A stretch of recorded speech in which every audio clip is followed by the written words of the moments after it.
Channel में। और प्रत्येक दिवस की भांति रात्रि 9 बजे हमने यह लाइव सेशन शुरू कर दिया है। आज फिर एक विषय उपनिषदों के विषय पर यह चर्चा शुरू हो रही है। साकार निराकार स्त्री पुरुष सब ब्रह्म ही है।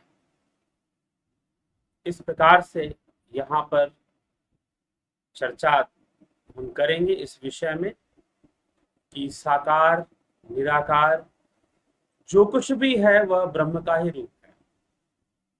तो उपनिषद के अंदर पीछे जो चर्चाएं हमने की ब्रह्म के विषय में, आत्मा के विषय में, उसके निराकार पद के बारे में बताया गया, उसकी सर्वव्यापकता के बारे में बताया गया कि वह सर्वव्यापी सर्वगत है, सर्वभूत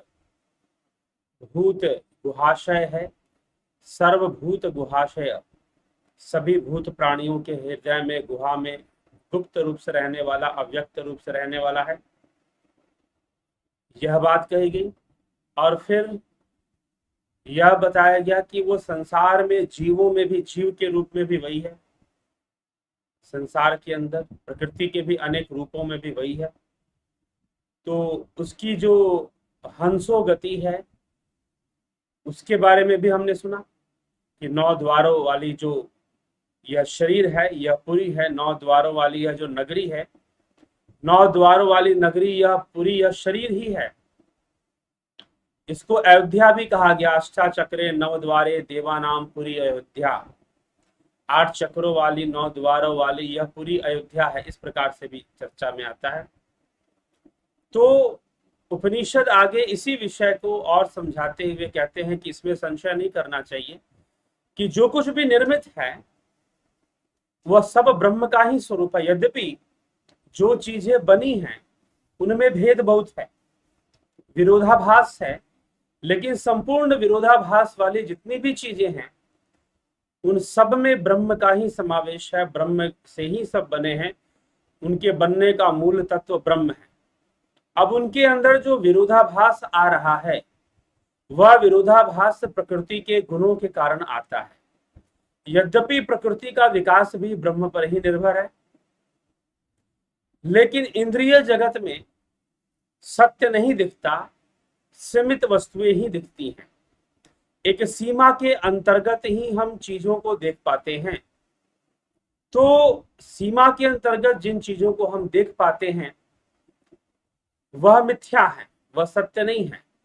तो इसीलिए यह जो विरोधाभास दिखाई देता है कि भाई संसार में विरोधी तत्व हैं, आपस में एक दूसरे के विपरीत तत्व हैं, तो वह इंद्रियों के दोष के कारण, मिथ्या के कारण ही दिखाई देता है।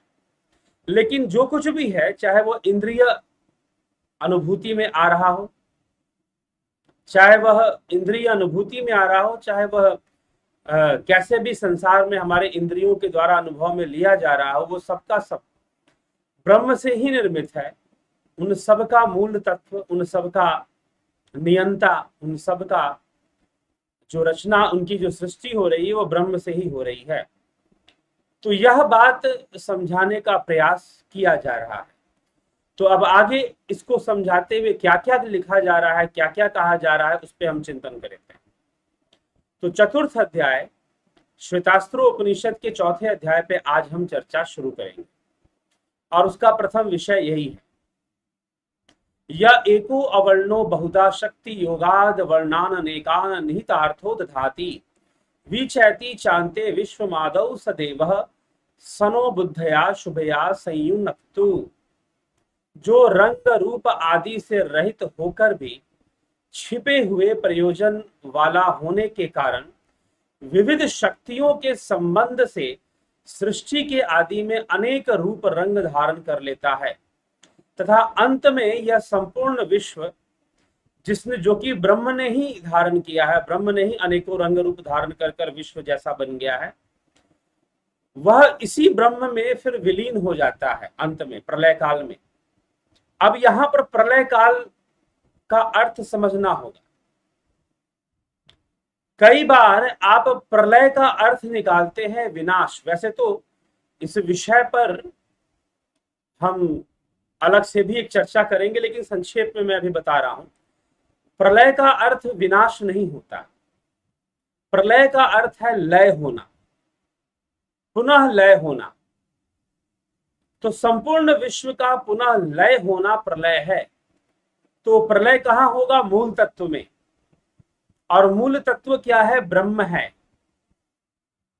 तो उसी में उसका प्रलय होगा। लेकिन ज्यादातर लोग प्रलय का अर्थ समझते हैं कि विनाश हो जाना, नष्ट हो जाना, और फिर से सृष्टि, फिर से नई चीजों का बन जाना। तो यह विनाश विनाश कुछ नहीं होता। सत्य पूछिए, किसी वस्तु का क्या विनाश होगा? इस प्रकृति के अंदर पुनरावृत्ति ही चलती रहती है, चीजें बनती रहती हैं, बार बार बनती रहती है, विनाश नहीं होता कुछ। रूप बदल जाएगा, स्वरूप में परिवर्तन आ जाएगा। आपका स्वरूप नहीं रहेगा तो आप बोलोगे विनाश हो गया। अगर इस धरती पर मनुष्य जाति अगर खत्म हो जाए कुछ देर के लिए तो हम कहेंगे विनाश हो गया, क्योंकि हम मनुष्य हैं, तो मनुष्य से हमें आसक्ति है, मनुष्यों का विनाश हम विनाश मानते हैं। ठीक है, बाकी जीवों का विनाश हम विनाश नहीं मानते। तो ये मनुष्य का अपना स्वार्थ है कि वो प्रलय, विनाश, कयामत, इन सब चीजों की बातें करता है, क्योंकि वो सिर्फ अपने बारे में सोचता है, अपने सुख के बारे में, अपने विस्तार के बारे में सोचता है। ठीक, नहीं तो प्रलय क्या है? जो वास्तविक प्रलय है, समाधि प्रलय है, मोक्ष प्रलय है। जीव का मोक्ष हो जाना ही उसका प्रलय है। वह अपने मूल तत्वों में लय कर जाए तो उसका प्रलय है।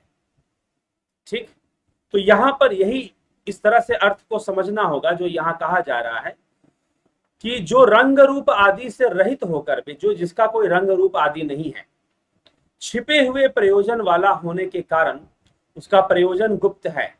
विविध शक्तियों के संबंध से सृष्टि के आदि में अनेक रंग रूप धारण करता है, अर्थात उसका कोई रंग रूप नहीं है, लेकिन सृष्टि के प्रारंभ में वह अनेक रंग रूप धारण करने लग जाता है, तथा अंत में यह संपूर्ण विश्व जो रंगीन है, जो रंग रूप वाला विश्व है, यह उसी ब्रह्म में विलीन होता है, अर्थात उसी में इसका प्रलय होता है। तो वह परम देव एक से अनेक होने वालों में से है, वह अद्वितीय है, वह एक ही है, और वह हम लोगों को शुभ बुद्धि से संयुक्त करे। हम उससे प्रार्थना करते हैं कि वह हम लोगों को शुभ बुद्धि से संयुक्त करे, ऐसी प्रार्थना यहां की गई है। फिर कहते हैं तदेव अग्नि स्तदा आदित्य अस्तद्वायुस्तदु चंद्रमा तदेव शुक्रम तद ब्रह्म तदापस्ततत प्रजापति। अर्थात वही अग्नि है, वह सूर्य है, वायु है, अर्थात उस ब्रह्म के लिए कहा जा रहा है, क्योंकि सृष्टि के आदि में वो बिना रंग रूप के था और उसी ने रंग रूप को धारण कर लिया। अर्थात जो निराकार रूप है उसी का है, साकार भी उसी का है, रंग रूप गुण वाला रूप भी उसी का है, उससे अलग कुछ भी नहीं है। जो है सब उसी से निर्मित है, उसी से बना है, उसी का है सब। तो वही अग्नि रूप में, वही सूर्य रूप में, वही वायु रूप में, वही चंद्रमा के रूप में, वही अनान्य प्रकाश युक्त नक्षत्र आदि के रूप में, वह जल के रूप में, वही प्रजापति के रूप में, और वही ब्रह्मा के रूप में, वही ब्रह्मा के रूप में भी वही प्रकट होता है और सृष्टि करता है। तो जितनी भी साकार सृष्टि है वह भी उसी का रूप है। तो वहां यहां पर मुख्य रूप से एक इशारा किया जा रहा है कि निराकार साकार का झगड़ा खत्म कर दो। यह तो तुम्हारी बुद्धि की सीमा है, यह तो तुम्हारी बुद्धि की सीमा है कि तुम निराकार और साकार की चर्चा करते हो। सत्य यह है कि वह ब्रह्म निराकार साकार इन सब विषयों से परे है।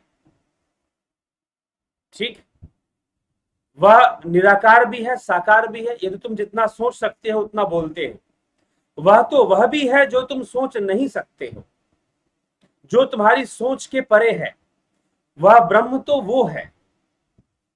ठीक, लेकिन मनुष्य को समझाने के लिए यहां पर लिखा जा रहा है कि जो निराकार सृष्टि है, सृष्टि के आदि में, आदि से पहले वह ब्रह्म जो था रंग रूप रहित था। फिर सृष्टि होने की जो प्रक्रिया हुई उसमें वो रंग रूप वाला भी बन गया, अनेकों रूप धारण किए उसने, अनेकों रंग धारण किए उसने, और इस विश्व का निर्माण हुआ। अब इस विश्व का प्रलय भी हो जाएगा, अंत में यह इसी में विलीन हो जाएगा। तो इसका अंत भी, विलीन होने की प्रक्रिया भी निरंतर चलती रहती है। क्योंकि ये संपूर्ण जगत वास्तव में कब अस्तित्व में है? जब इंद्रियां अस्तित्व में है। इंद्रियों के कारण ही ये संपूर्ण जगत अस्तित्व में है। तो इंद्रियों का लय होने से सबका लय होना स्वाभाविक ही हो जाता है। तो चलिए आगे देखते हैं अगले श्लोक में क्या कहा जा रहा है। त्वम स्त्रीम त्वम पुमानसी कुमारा त्वम उत व कुमारी त्वम जीर्णो दंडेन वंचसी त्वम जातो भवसी विश्वतो मुखः, कि हे ब्रह्म तू ही स्त्री है। अब देखिए यहां पर जो पहला शब्द है वो स्त्री बताया कि वह ब्रह्म क्या है? वह ब्रह्म स्त्री है। केनोपनिषद में भी ब्रह्म को मां के रूप में ही देखा गया है। तो ब्रह्म स्त्री है। त्वम स्त्री त्वम पुमानसी कुमार त्वम उतवा कुमारी त्वम जीर्णो दंडेन वंचसी त्वम जातो भवसी विश्वतो मुखः। तू स्त्री है, तू ही पुरुष है, तू ही कुमार अथवा तू ही कुमारी है। तू बूढ़ा होकर लाठी के सहारे चलने वाला तू ही है, और फिर तू ही विराट रूप में प्रकट होकर सब और मुख वाला हो जाता है। विराट रूप में प्रकट होना, ज्ञातः वंचसी त्वम ज्ञातः विश्वतो मुखः। विश्वतो मुखः मतलब विराट रूप में जो भगवान कृष्ण ने अर्जुन को जो दिखाया था, विश्व रूप का दर्शन करवाया था, विश्व रूप, उसकी बात की जा रही है कि विश्वतो मुखः, अनेकों मुख वाला तो विराट स्वरूप तू ही है। अब देखिए यहां पर कैसी बात स्पष्ट की जा रही है कि तू ही स्त्री है, तू ही पुरुष है। मतलब ब्रह्म में स्त्री पुरुष का भेद नहीं है, ब्रह्म में स्त्री पुरुष का भेद नहीं है। तो ब्रह्म, पहले कहा गया कि वह जो ब्रह्म है बिना रंग रूप का, वह रंग रूप धारण करने वाला, विश्व को बनाने वाला, अंत में इस विश्व को यही विलीन करने वाला। विश्व सृष्ट हो रहा है और प्रलय हो रहा है, सृष्ट प्रलय निरंतर ही चल रहा है। यह प्रकृति अनादि है और सृष्टि और प्रलय भी अनादि है। ये मत सोचना कि सृष्टि एक समय पर हुई थी और एक समय पर प्रलय हो जाएगा, जी नहीं। थोड़ा सा आप सही से गहराई से शास्त्रों का अध्ययन करेंगे तो स्पष्ट रूप से ये बात निकलकर सामने आती है कि सृष्टि और प्रलय तो प्रत्येक क्षण ही हो रहा है। प्रत्येक क्षण सृष्टि कार्य भी चल रहा है और साथ ही साथ पैरेलल में प्रत्येक क्षण प्रलय भी चल रहा है। ऐसा नहीं कि प्रलय रुका हुआ है, प्रलय भी साथ में चल रहा है और सृष्टि भी साथ में चल रही है। फिर हम महाप्रलय की बात करते हैं कि दुनिया एक दिन खत्म हो जाएगी। अरे भाई, दुनिया नहीं खत्म होगी, आप खत्म हो जाएंगे। आप ये बोलिए, आप जो कहते हो कि भाई भूकंप आ जाएगा, समुद्री तूफान आ जाएगा और पूरी दुनिया जलमग्न हो गई। दुनिया जलमग्न हो गई ना, दुनिया खत्म थोड़ी ना हो गई। दुनिया जलमग्न हो जाएगी ये एक अलग बात है, और दुनिया खत्म हो जाएगी, बस आप इंसानों की दुनिया खत्म हो जाएगी तो आप कहते हो दुनिया खत्म हो जाएगी। अरे जलमग्न जब हो जाएगी तो जल जीव तो रहेंगे, मछलियां तो रहेंगी, मगरमच्छ तो रहेंगे कि नहीं रहेंगे? वेल मछलियां होंगी, कितनी मछलियां तुमने मार डाली, सोचो। तो मनुष्य सारी बातें अपने स्वार्थ में बोलता है कि प्रलय आ जाएगा, दुनिया खत्म हो जाएगी। कभी दुनिया खत्म होने वाली नहीं। हाँ, आप खत्म हो जाओगे ये अलग बात है, आप खत्म हो जाओगे ये अलग बात है, दुनिया कभी खत्म नहीं होने वाली। हाँ, दुनिया जलमग्न हो जाएगी ये अलग बात है। जलमग्न होने का मतलब खत्म होना नहीं होता, उसका विनाश होना नहीं होता। इस पृथ्वी की उम्र बहुत ज्यादा है, सूर्य और चंद्रमा की उम्र बहुत ज्यादा, इतनी ज्यादा है कि आप कितनी बार मर के कितनी बार जन्म ले लोगे, ठीक, और मिलेगा वही सूर्य। जब भी जन्म लोगे तो वही सूर्य मिलेगा। तो इसीलिए हाँ, सूर्य की भी उम्र, सूर्य ऐसा नहीं कि सूर्य नष्ट नहीं होगा, सूर्य कोई शाश्वत है या पृथ्वी शाश्वत है, कुछ भी शाश्वत नहीं है, सब परिवर्तनशील है, सबका अपना अपना समय है। प्रलय तो होना है, सबका होना है, लेकिन यह सृष्टि और प्रलय का जो कार्य है प्रत्येक क्षण कार्यरत हो रहा है, यह अनादि है, यह प्रत्येक क्षण ही चल रहा है, प्रत्येक क्षण सृष्टि हो रही है, प्रत्येक क्षण प्रलय हो रहा है, ठीक। तो ये हमें इस विषय को समझना पड़ेगा। तो हम अपने स्वार्थ में विषयों को बताते हैं या कहते हैं या समझते हैं, ये हमारी भूल है। तो इसीलिए यहां पर जब प्रलय की बात होती है तो प्रलय का मतलब विनाश नहीं होता, प्रलय का मतलब लय हो जाना। तो यहां पर विश्व के लय होने की बात, विलीन होने की बात लिखी गई है कि यह जो विश्व है यह विलीन हो जाएगा, ठीक, यह बनेगा और फिर विलीन हो जाएगा। तो विश्व जो है, जो रंग रूप वाला उत्पन्न हुआ है, उसी ब्रह्म से उत्पन्न हुआ है, उसी ब्रह्म में ही लीन होता है, विलीन होता रहता है, विलीन होने की प्रक्रिया भी चलती रहती है। तो ये कहा जा रहा है, तो वही ब्रह्म जो है अग्नि के रूप में, सूर्य के रूप में, वायु के रूप में, चंद्रमा के रूप में, नक्षत्रों के रूप में, जल के रूप में, प्रजापति के रूप में और ब्रह्मा के रूप में है।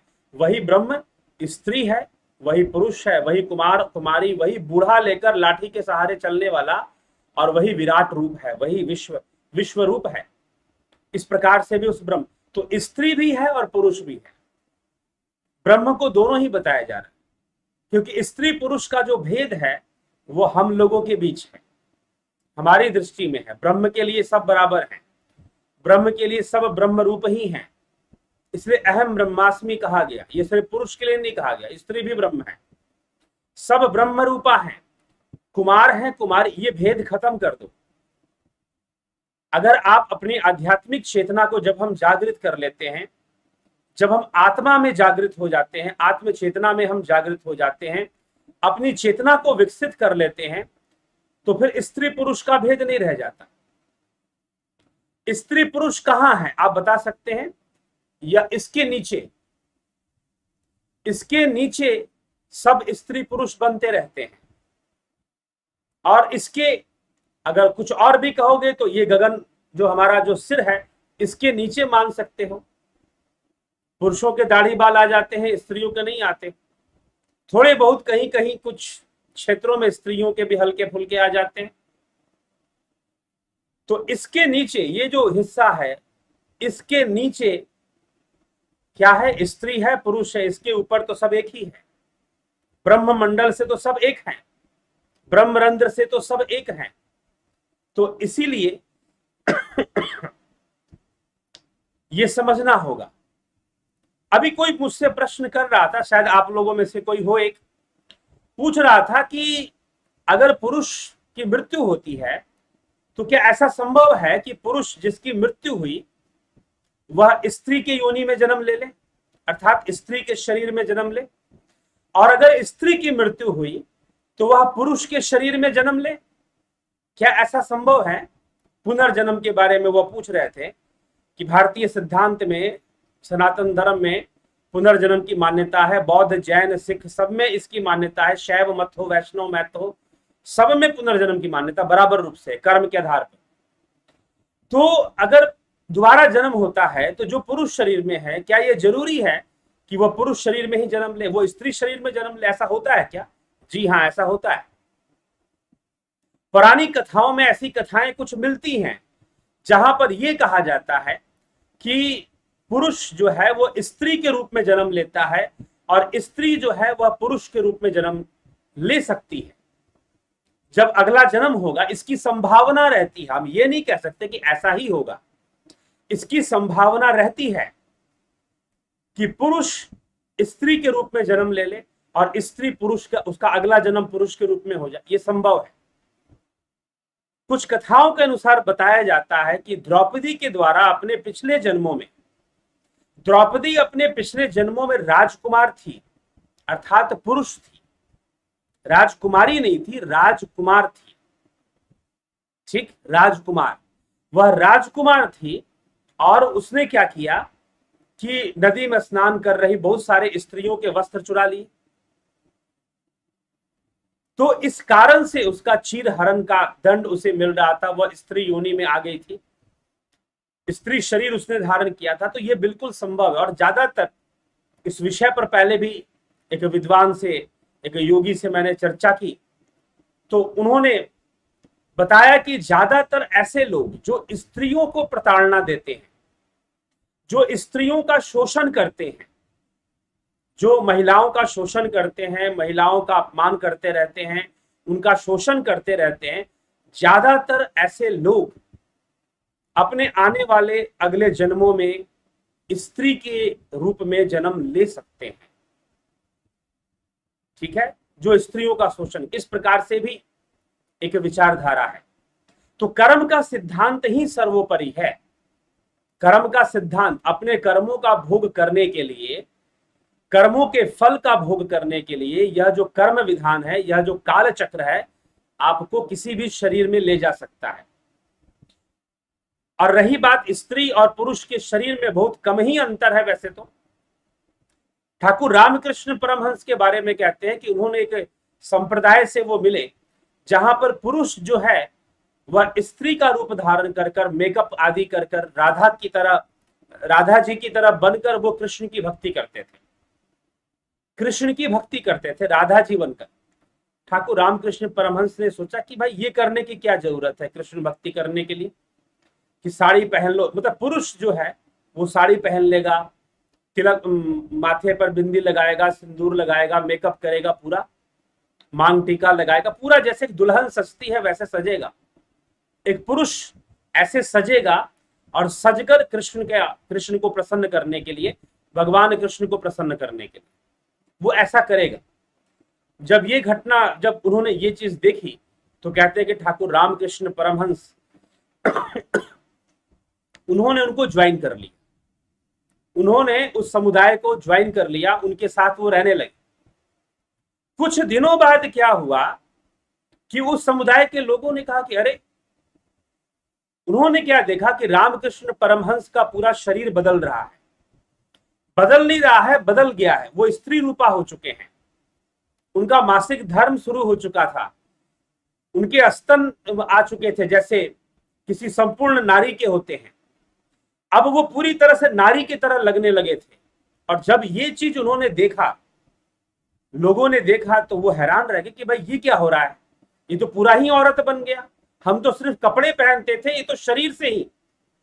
तो ठाकुर रामकृष्ण परमहंस ने कहा कि तुम्हारी भावना में ऐसी शक्ति है, तुम्हारे योग में ऐसी शक्ति है, अपनी योग बल को विकसित करो, तुम स्त्री और पुरुष से ऊपर उठ जाओगे।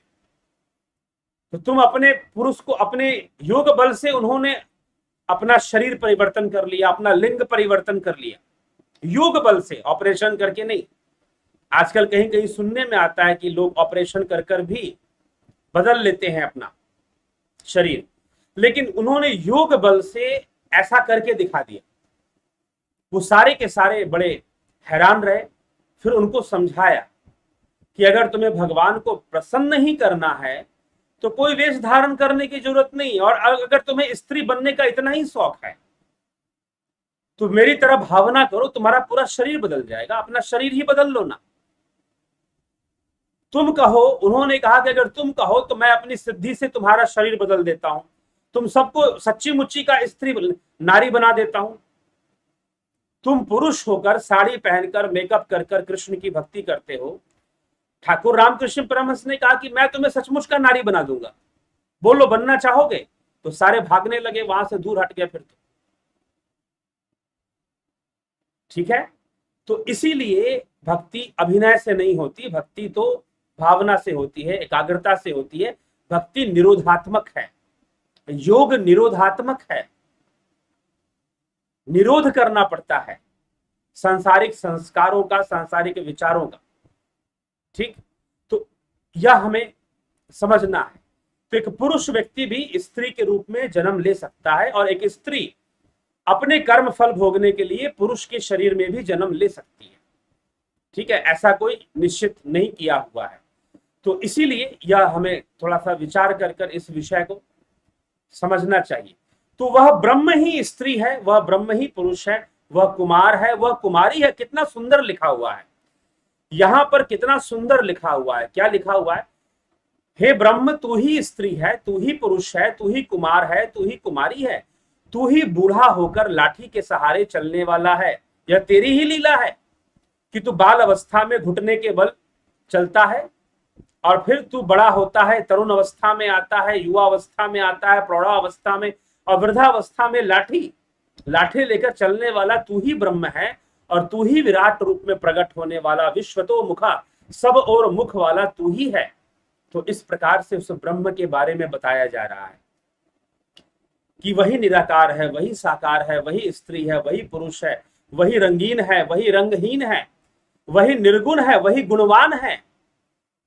आप ये जो डिक्लेयर कर देते हो ना कि परमात्मा तो सिर्फ निराकार है, परमात्मा तो सिर्फ साकार है, इसीलिए मैं कई बार यहां पर बोल चुका हूं, साकार वाली बात तो फिर भी थोड़ा समझ में आती है, लेकिन निराकार कहने वाले महामूर्ख हैं। ईश्वर को निराकार कहने वाले महामूर्ख हैं, क्योंकि आपके अंदर वैज्ञानिकता तो खत्म हो गई, जीरो हो गई। क्यों खत्म हो गई? क्योंकि वैज्ञानिक दृष्टिकोण से तो निराकार कुछ हो ही नहीं सकता। तो इंद्रिय जगत में निराकार सिर्फ एक विचारधारा है, जिसको आप कभी ना प्रूव कर सकते हैं, ना कभी ला सकते हैं। इसीलिए भगवान कृष्ण ने 12वें अध्याय, भक्ति योग नामक 12वें अध्याय में उन्होंने सगुण भक्ति करने का उपदेश क्यों दिया है?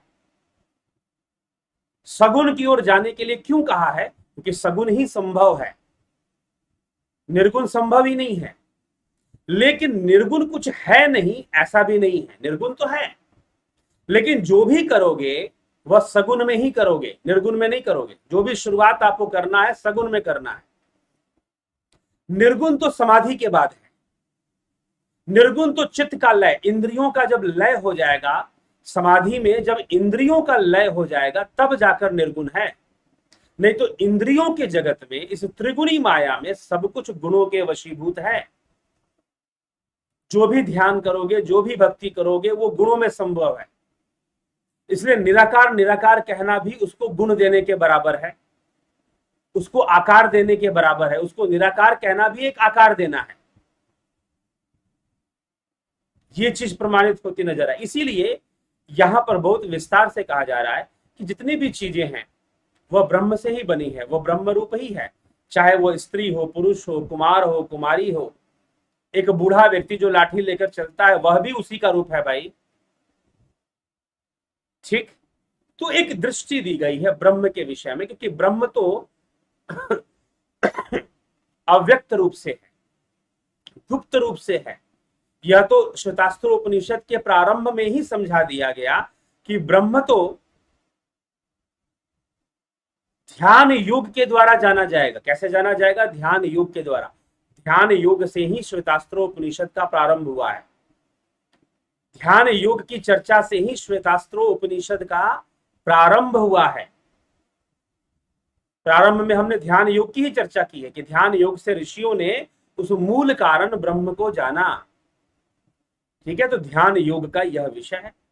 जब तक हम ध्यान योग नहीं करेंगे तो वह ब्रह्म ही सब में समाया हुआ है, वह ब्रह्म ही सब में बना हुआ है, उसी ने अनेकों रूप धारण कर रखे। ये स्पष्ट नहीं होने वाला, क्योंकि जो रूप दिखाई दे रहे हैं ना वो तो इंद्रियों के कारण दिखाई दे रहे हैं।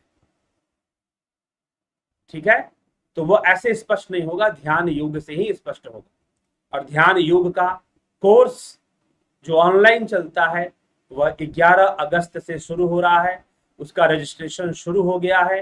जो लोग चाहते हैं कि हम उसके लिए स्वयं को रजिस्टर्ड कर लें और 11 अगस्त से कोर्स ज्वाइन करें, निश्चय ही कर सकते हैं, निश्चय ही कर सकते हैं। उसका शुरू हो चुका है। जो लोग ज्वाइन करना चाहते हैं, जो लोग रिपीट करना चाहते हैं वो भी ज्वाइन कर सकते हैं।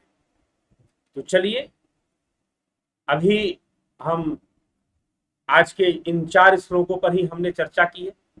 कल फिर और श्लोकों पर और विषय भी उसमें नए हो जाएंगे उन श्लोकों में, तो उन श्लोकों पर भी हम चर्चा कल करेंगे। अभी और भी कई रोचक तत्व हैं इसमें ब्रह्म के विषय में। श्वेतास्त्रोपनिषद में अपने ढंग से अलग अलग उपनिषदों का बताने का अपना अपना अलग अलग ढंग है। तो श्वेतास्त्रोपनिषद का एक विशेष ढंग है कि ये सारी चर्चा ध्यान योग से शुरू करता है।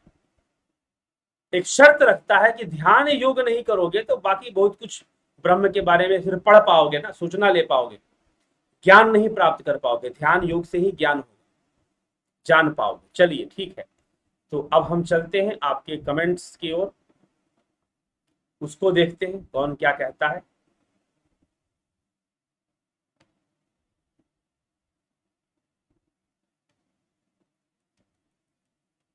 ठीक है, विक्रम सिंह जी बहुत बहुत अभिनंदन है आपका। अपूर्व विश्वकर्मा जी, बबीता धीमान जी, विश्व यात्री जी अभिनंदन, कन्हैया कुमार जी अभिनंदन, जगत नारायण जी, जमाल खान जी, मैं सनातन धर्म में बहुत विश्वास रखता हूँ। बहुत अच्छी बात है, रखिए। ज्योति दत्ता जी, जमाल खान जी, गोपाल शर्मा जी, प्रणाम साधु, राजू पाल जी, हरिओम तत्सत भगवान जी, बालदाव नाथ योगी जी, अभिनंदन है। AK भट्ट जी, बार बार नेट डिस्कनेक्शन होना भी राग नहीं द्वेष है, अतः यह भी क्लेश है क्या? यह क्या क्लेश है? क्लेश तब है जब आपके मन में क्लेश पैदा हो। ठीक है, खैर आज तो डिस्कनेक्शन नहीं हुआ है, कल ही हुआ था। स्मिता सावंत जी, वीना जी, ओम गुरुदेव आपको शत नमन। AK भट्ट जी, प्रणाम। कल की चर्चा के संदर्भ में चीटी के पग नूपुर बाजे सो भी साबित साहिब सुनता है, का हिंदू मोहे राम प्यारा तुरुक कहे रहमान है कबीरदास।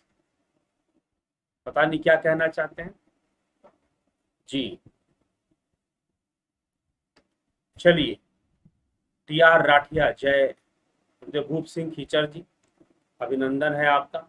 ओम प्रकाश माली, योगेंद्र पंडित, उषा श्रीवास्तव जी, पिंटू बासवा जी, रोमेश चोपड़ा जी, गोपाल शर्मा जी, भीम सिंह मीना जी, भुवन राय जी, रूपलाल विश्वकर्मा जी, अर्जुन चौहान जी, दादा खचर जी, गौरव करहाना जी, लक्ष्मण सिंह डोडिया जी, प्रेमपाल कुमार जी, ओम नमः शिवाय। RS जी 121006, राम राम जी, राम राम आपको भी। राम निवास मीना जी, जय श्री कृष्ण जी।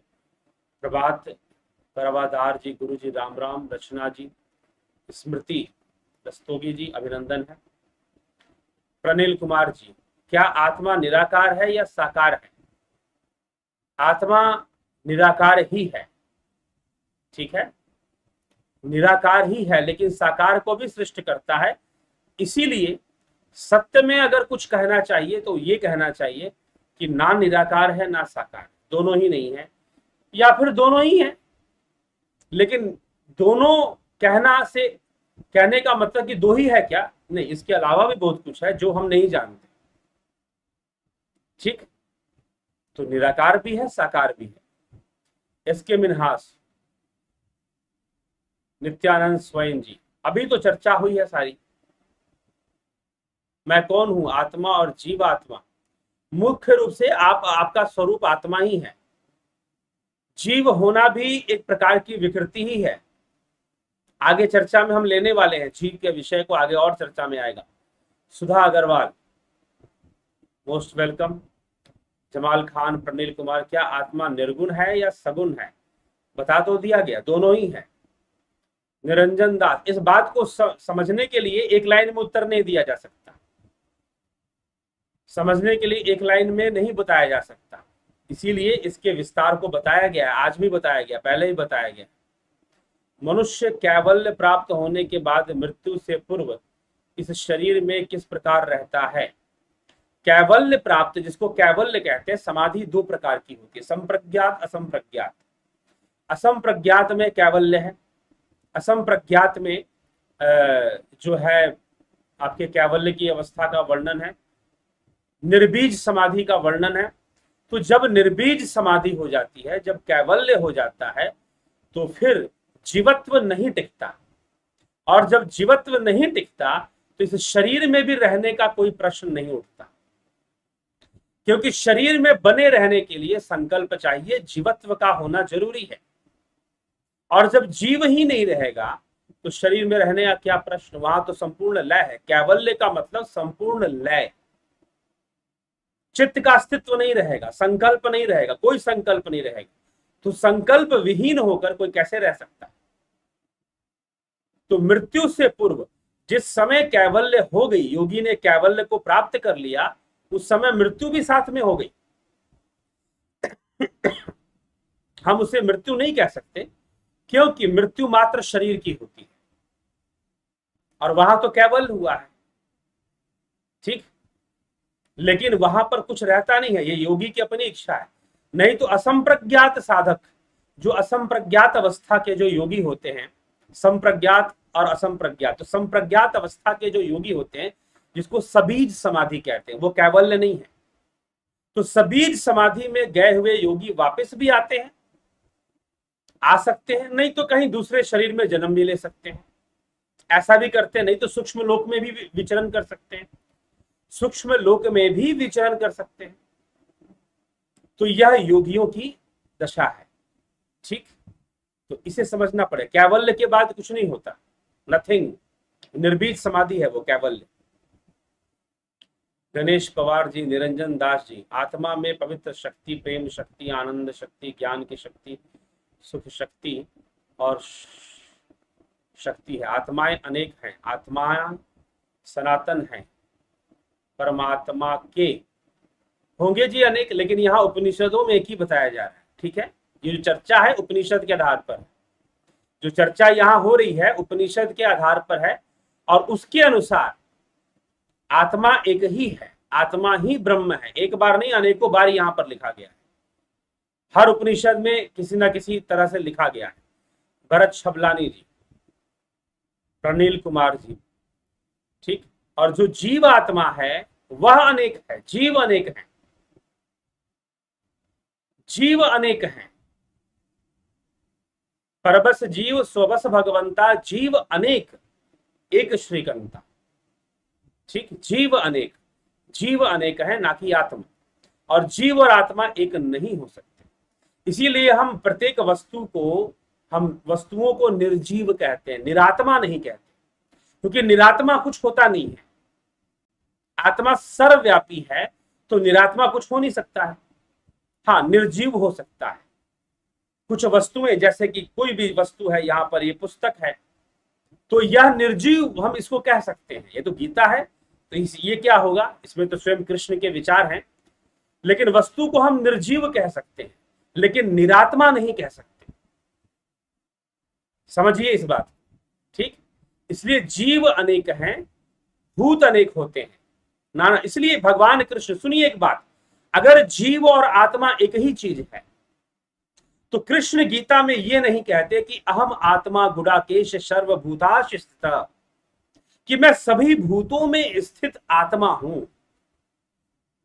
यहां भूत शब्द जीव के लिए, प्राणी के लिए है। मैं सभी प्राणियों में स्थित आत्मा हूं,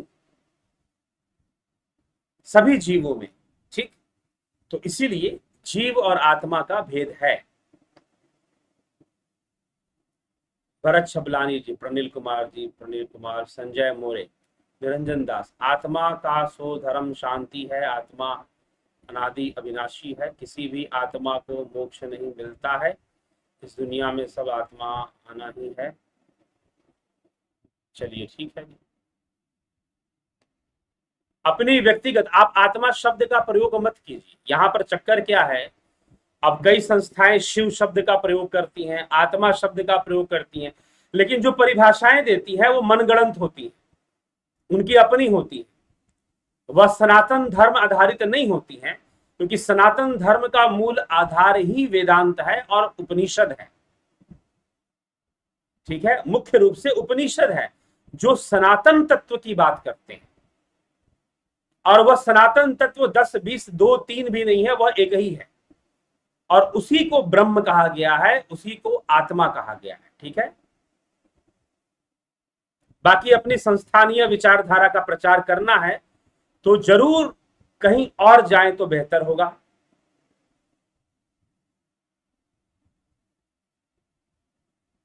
गोपाल शर्मा जी, कृपया परमहंस शब्द का क्या अर्थ है? परमहंस इस धरती पर रहने वाले, जो परमहंस उनको कहते हैं, उन सिद्ध महापुरुषों को कहते हैं कि है तो वो हंसो, लेकिन वो सबसे श्रेष्ठ है, उनमें भी वो श्रेष्ठ है। उनकी गति हंसो होते हुए भी सोहंग की गति है उनकी। ठीक, तो परमहंस भी सोहंग और हंसों से ही निकला हुआ है। ठीक, इसके अर्थ जो निकाले जाते हैं। और दूसरा, हंस एक जीव है, एक पक्षी है, उससे भी अर्थ निकाला जाता है, क्योंकि हंस जो है वो मोती चुगता है। ठीक, मोती चुगता है। हंस जो है, अगर उसको पानी और दूध मिलाकर दे दो तो दूध पी जाएगा, पानी छोड़ देगा। तो संत गुणों को ग्रहण करते हैं, दुर्गुणों को नहीं, इसलिए भी उनको हंस कहा जाता है। ठीक, इंद्रजीत जी, जालाराम रायका जी, धर्मेंद्र शर्मा जी, प्रनील कुमार जी, राम राम जी, उदय शंकर। साथियों, आप लोग वीडियो को अधिक से अधिक लाइक नहीं करते हैं, जिससे कि अधिक लोग तक नहीं पहुंच पाती है। ज्ञान को दूर दूर तक फैलने दीजिए। जी जरूर प्रयास करना चाहिए, फैलना ही चाहिए, ज्ञान को दूर दूर तक शेयर करना ही चाहिए। सुबोध रामबो जी, गुरु जी क्या तथाकथित इस्लामिक पैगंबर मोहम्मद वास्तव में ईश्वर के दूत थे? आपका क्या विचार है? ईश्वर के दूत आप भी हो, आप भी ईश्वर के दूत हो। हाँ, कुछ विशेष गुण लेकर, अपने पिछले जन्मों की तपस्या साधना से कुछ विशेष गुण लेकर भी लोग जन्म लेते हैं, तो वो हमें ईश्वर का उपदेश करते हैं, तो वो ईश्वर के दूत थे, हम ऐसा कहते हैं। तो अब आप जो यहाँ पूछ रहे हैं, इस्लामिक पैगंबर मोहम्मद वास्तव में ईश्वर, ईश्वर तो ईश्वर शब्द का प्रयोग गलत कर रहे हैं, क्योंकि उन्होंने ईश्वर के बारे में बताया नहीं। उन्होंने सातवें आसमान पर रहने वाले किसी अल्लाह नाम के शक्ति को बताया है, अल्लाह की ताकत को उन्होंने बताया है, जो उनकी किताबों में लिखा गया है। अब इस विषय में क्या है कि कोई खास घोषणा नहीं की जा सकती। क्यों नहीं की जा सकती है? क्योंकि मैंने जो अनुसंधान किया इस विषय में, कई लोगों से मैंने चर्चाएं की, कई लोगों से मैं मिला, कुरान शरीफ का पूरा अध्ययन तो नहीं किया, क्योंकि पूरा अध्ययन करने लायक मुझे लगा, मतलब कि ऐसी भावना नहीं जगी कि मैं उसको पूरा पढ़ूं, तो मैं पूरा भी नहीं पढ़ा। क्योंकि आधा भी क्या, आप पहले के 2-4 पन्ने भी पढ़ लोगे तो वहां पर हर बात विरोधात्मक है। विरोधात्मक क्यों है? क्योंकि प्रारंभ से ही, शुरुआत से ही लोग कहते हैं कि कुरान भी तो एक ग्रंथ है, शास्त्र। अरे भाई आप पढ़ो ना, ठीक है? तो हर बात गैर मुस्लिम के विरोध में लिखी गई है, शुरुआत से ही, प्रारंभ से ही, स्टार्टिंग से ही लिखी गई है। तो ये वहां पर बात आ जाती है। फिर दूसरा, उसके ऊपर कुरान लिखी कैसे गई, कुरान बनी कैसे, किन लोगों ने कुरान लिखी। तो जो इसके मुखिया, तो कुरान अल्लाह की किताब है, इसे अल्लाह ने लिखी, ये कहा जाता है। वेद किसने लिखे? वेदों को किसी ने नहीं लिखा, अपौरुषेय हैं। उसे कोई ईश्वर ने, किसी भगवान ने, किसी देवता ने नहीं लिखा वेदों। वेदों को तपस्वी ऋषियों ने, ब्रह्म ज्ञानी ऋषियों ने ही लिखा है, जब लिखने की बात आती है तब। लेकिन वो जो विचार है वो कहां से निकले हैं? वो ब्रह्म विचार है।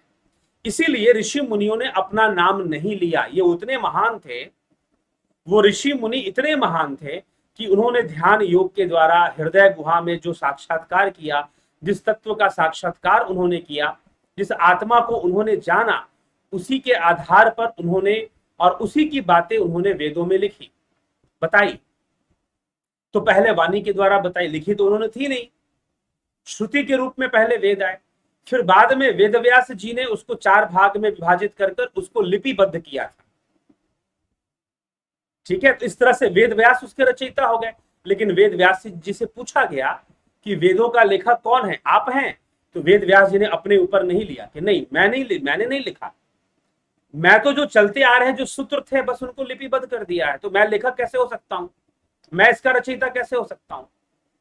तो किसी ऋषि ने नहीं कहा कि मैं इसका रचयिता हूं, जबकि उनके वेदों में जितने भी मंडल है, उनके ऋषियों के नाम हैं कि ये इन भार्गव मंडल है, तो ये विश्वामित्र का मंडल है, तो ये अलग अलग ऋषियों के, अत्रि का मंडल है, सप्त ऋषियों के नाम से मंडल है कई, तो उनके नाम आते हैं।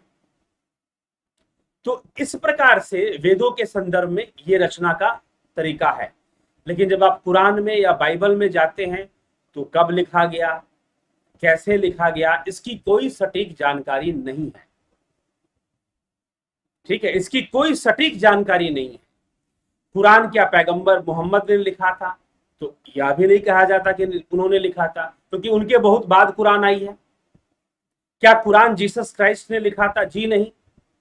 क्या जीसस क्राइस्ट के अनुयायियों ने लिखा था? जी नहीं। क्या जीसस क्राइस्ट के जो डिसाइपल थे, 12 मुख्य डिसाइपल थे, क्या उन्होंने लिखा था? जी नहीं।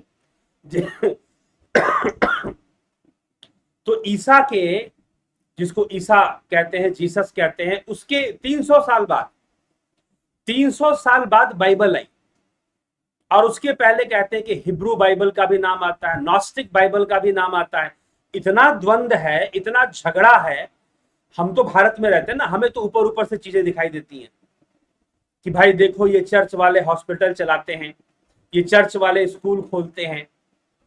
लेकिन जब ईसाइयत के, अब मैं दार्शनिक विषयों पर अनुसंधान करता रहा, अध्ययन भी करता रहा, ठीक है, तो इस खोज में पता चला कि बाइबल को लेकर इतना झगड़ा है, इतना झगड़ा है कि मेरी बाइबल सही, आप यूरोप में अगर रोम आदि देशों में जाएं और इटली में और फ्रांस में, तो वहां पर ईसाई मतावलंबियों के बीच में अलग अलग उनके संप्रदाय बने हुए हैं और आपसी झगड़ा बहुत है कि किसकी बाइबल सही है।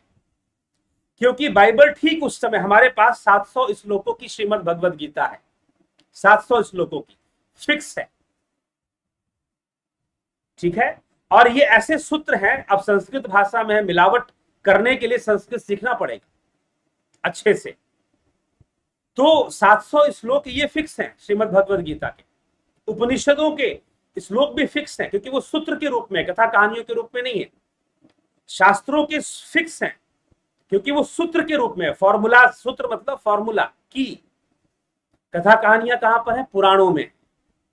तो पुराणों में मिलावट की संभावना है। वाल्मीकि रामायण में मिलावट हुई है, उत्तरकांड में संभावना है उसकी। लेकिन जहां पर सूत्र आ जाते हैं, जहां शास्त्र आ जाते हैं, शास्त्रों में सूत्र पाए जाते हैं, तो उन सूत्रों में मिलावट की संभावना नहीं रहती, मुश्किल होता है थोड़ा सा। मनुस्मृति में बहुत सारे मिलावट है। तो इस प्रकार से बाइबल, अब क्या हुआ कि मिलावट भी उन्हीं लोगों ने किया है क्योंकि उनकी अपनी किताबें खुद ऐसी थी, उनकी अपनी किताबें शुद्ध नहीं थी, अशुद्ध थी, अपवित्र थी। तो उनको हुआ कोई और, लिखा किसी और ने, उसमें कुछ और बातें किसी और ने जोड़ी, घुमा फिरा के ईसा के 300 साल बाद एक बाइबल दे दी गई। वही हालत कुरान की है, ठीक है, वही हालत कुरान की है। तो जब एक्यूरेट नॉलेज ही नहीं है उन विषयों के ऊपर, कोई सही से बताने वाला भी नहीं है कि वो विषय क्या थे, तो इसीलिए पैगंबर मोहम्मद वास्तव में ईश्वर के दूत थे या नहीं दूत थे, इसको कैसे दावा किया जा सकता है, कैसे बताया जा सकता है, बताइए आप। और रही बात ईश्वर के दूत, ईश्वर शब्द का अर्थ कुछ और होता है, अल्लाह का मतलब कुछ और होता है। ईश्वर सर्वव्यापी है, अल्लाह सर्वव्यापी नहीं है। वो आसमानी ताकत है, आसमानी शक्ति है, ठीक है। उनका कहना है कि भाई वो कैसे आदमी में हो ही नहीं सकता, वो जानवर में हो ही नहीं सकता है। वही एक कोई संस्था है ना जिसके ऊपर चर्चा चल रही थी, वो कुमारी कुमारी करके कोई संस्था है, ओम शांति, कि भाई सुअर में तो परमात्मा हो ही नहीं सकता। अब किसी का सुअर होना, किसी का पक्षी होना, किसी का मलमूत्र होना, यह तुम्हारी इंद्रियों का विषय है और परमात्मा इंद्रियातीत है, इंद्रियों से परे है, ठीक है। तुम ये क्यों मानकर बैठ गए हो कि दुनिया उतनी ही है जितना ये इंद्रियां देखती हैं? आज का विज्ञान भी नहीं मानता, आज का विज्ञान भी ये नहीं मानता कि दुनिया उतनी ही है जितनी की ये आंखें देखती हैं। तो फिर इस मोबाइल में फोन कैसे आ जाता है अगर दुनिया उतनी ही है? तो कौन सी किरणें आती हैं जो मोबाइल में आ जाती हैं? उनको क्या तुम देख पाते हो, अनुभव कर पाते हो? लेकिन वो आती हैं। तो साइंस भी आज का ये नहीं मानता कि जितना हम देखते हैं दुनिया उतनी ही है। और अध्यात्म तो बिल्कुल नहीं मानता, ये तो इंद्रिय विषय है। कोई तुमको सुअर दिखाई देता है, कोई तुमको नीच योनि में दिखाई देता है, कोई तुमको मलमूत्र के रूप, ये तुम्हारी इंद्रियों का विषय है भाई। कितनी बार इस पर चर्चा कर चुके हैं। तो वो कॉन्सेप्ट अलग है, वो कभी नहीं मानेंगे कि भाई ऐसे है। तो जिन संस्थाओं में, भारत में भी हमारी कुछ संस्थाएं हैं जो इस प्रकार से मान्यता रखती हैं, विचार रखती हैं, तो वो वास्तव में उन अब्राहमिक थॉट से प्रभावित है। वो शुद्ध सनातनी नहीं है, वो शुद्ध वैदिक नहीं है। शुद्ध क्या, उल्टा वेद विरोधी है ऐसी संस्थाएं हमारे देश के भीतर। तो ईश्वर सर्वव्यापी है और वो ऐसे किसी तत्व की चर्चा नहीं करते जो सर्वव्यापी हो। तो इसीलिए यह बात नहीं कहा जा सकता कि पैगंबर मोहम्मद ईश्वर के दूत थे, नहीं थे। वो अपने अल्लाह के दूत होंगे लेकिन ईश्वर के दूत तो नहीं थे।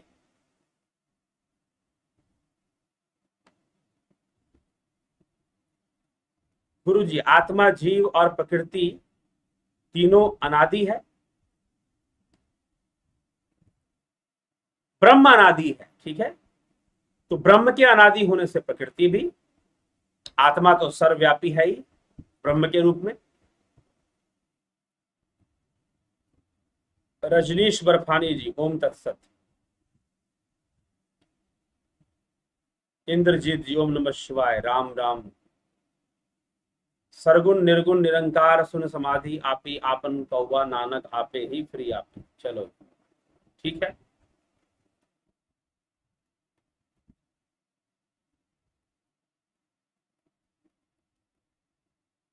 हाँ,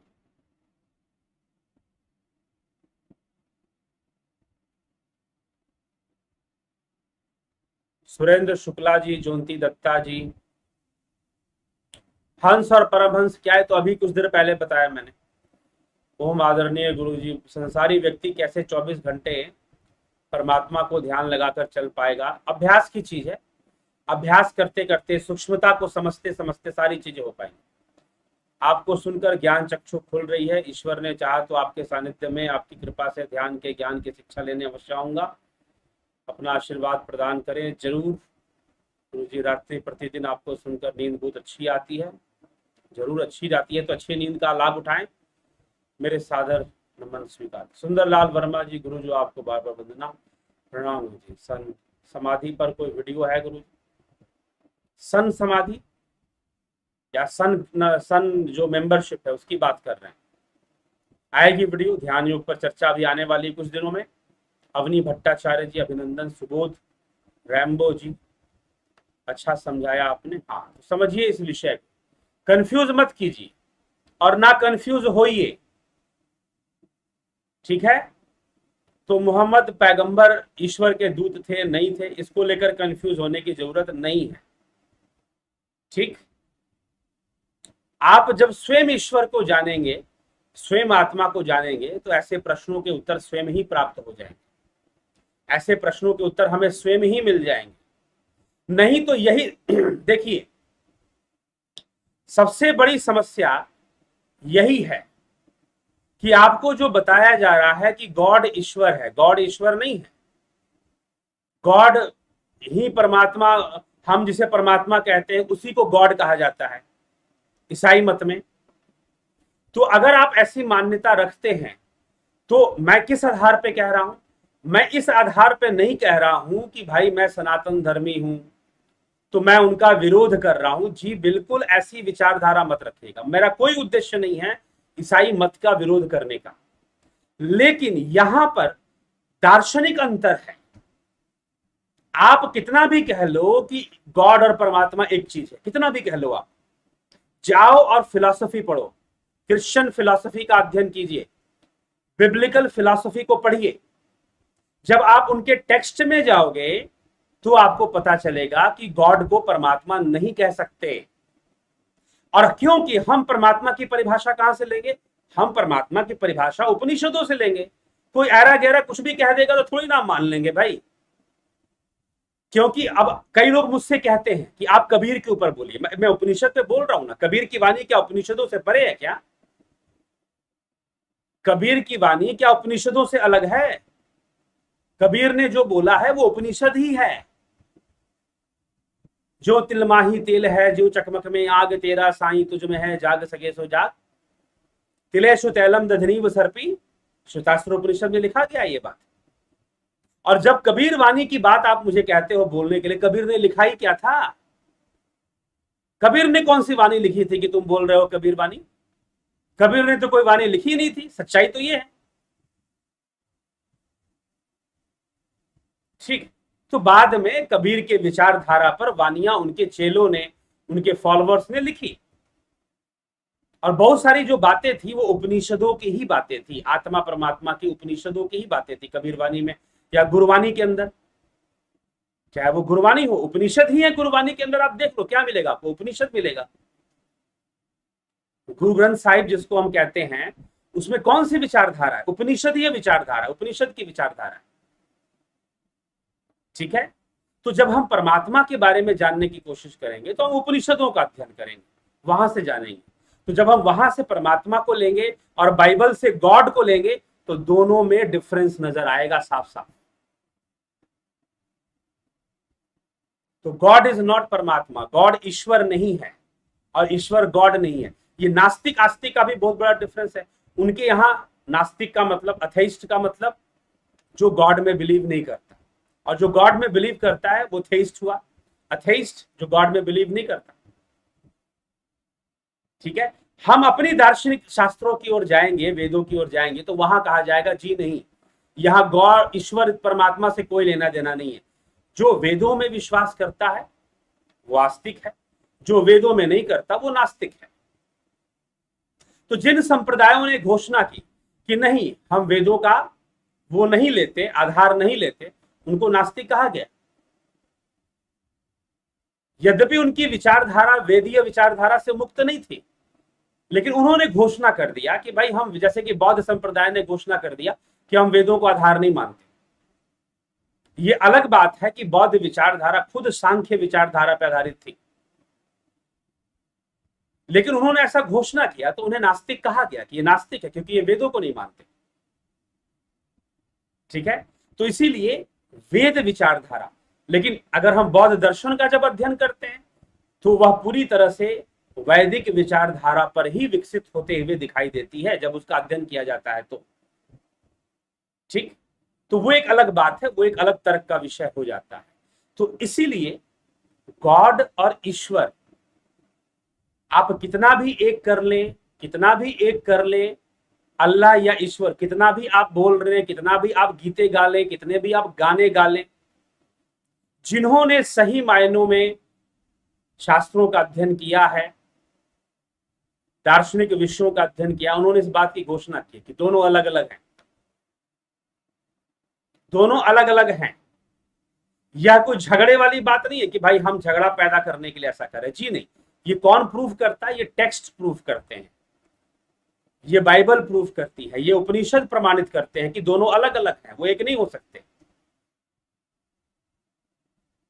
ठीक है, तो कहीं कहीं आप सुन सकते हो कि रजनीश के लेक्चर में भी, व्याख्यानों में भी आपको ये बातें मिलेगी कि भाई हिंदू मुस्लिम कभी एक नहीं हो सकते, क्योंकि यह दोनों की जड़ें बहुत अलग अलग हैं, मान्यताएं बहुत अलग अलग हैं। वहां पर सारी डिपेंडेंसी गॉड के ऊपर है, यहां पर सारी डिपेंडेंसी कर्म के ऊपर है, निर्भरता कर्म पर है। भले आप ईश्वर को मानते हैं लेकिन निर्भरता कर्मों पर है। तो ये बहुत बड़ा डिफरेंस आ जाएगा, और यह डिफरेंस कोई जबरदस्ती का डिफरेंस नहीं है, ये ओरिजिनल टेक्स्ट का डिफरेंस है। उनकी किताबों में जो बातें लिखी गई हैं, यहां उपनिषदों और वेदों में जो बातें लिखी गई है, उसका अंतर मैं बता रहा हूं, उसका डिफरेंस मैं समझा रहा हूं, जिसको आप खत्म नहीं कर सकते कभी भी। तो सुनने में अच्छा लगेगा, राजनीतिक वर्ड है ईश्वर अल्लाह तेरो नाम। ठीक है, ये क्या है? पॉलिटिकल वर्ड है, ये पॉलिटिकल भजन कह लीजिए आप, जो लोग गाते हैं ईश्वर अल्लाह तेरो नाम। मैं इसको राजनीतिक भजन, राजनीतिक संगीत कहता हूं, पॉलिटिकल म्यूजिक है ये। ठीक है, ईश्वर अल्लाह तेरो नाम ठीक लगता है राजनीति में, लेकिन अगर आप शास्त्रों के अनुसार जाएंगे तो बातें, उनकी अपनी किताबें और इधर की जो शास्त्र है, दोनों की बात कर रहा हूं। ये नहीं कि सिर्फ अपनी शास्त्रों की बात कर रहा हूं, दोनों की। दोनों का अध्ययन करेंगे तो पता चलेगा God can not be Ishwar, God परमात्मा नहीं हो सकता, अल्लाह परमात्मा नहीं हो सकता। ठीक है, तो यह आप इस चीज को समझें।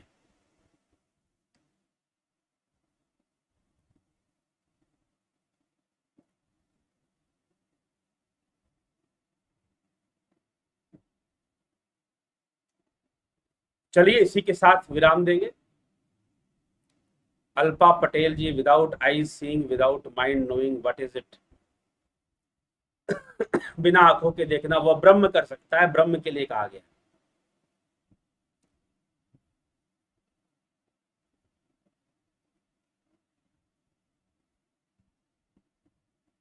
कुछ हमारे ही सनातनी भाई हैं जो मूर्ति पूजा का विरोध करते हैं, कूप मंडूक, कुएं का मेंढक।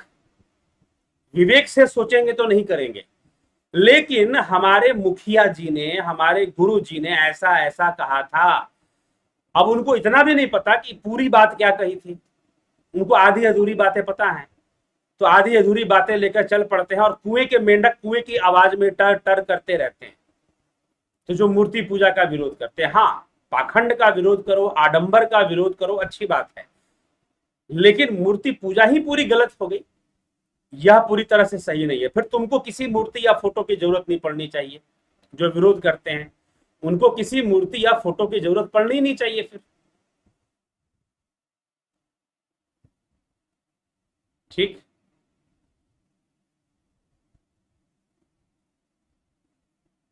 यशवीर सिंह नेगी जी, गुरुजी माया और ब्रह्म में क्या फर्क है, क्या माया भी ब्रह्म है? क्योंकि वास्तव में एक अद्वितीय आत्मा ही, हाँ जी माया भी ब्रह्म ही है एक तरह से। ठीक है, एक तरह से माया भी ब्रह्म है, लेकिन माया का अस्तित्व इंद्रिय जगत में है, गुणों के वशीभूत है। ठीक है, इसलिए कहा गया जो गो गोचर जहां लगमन जाई सो सब माया जानहु भाई।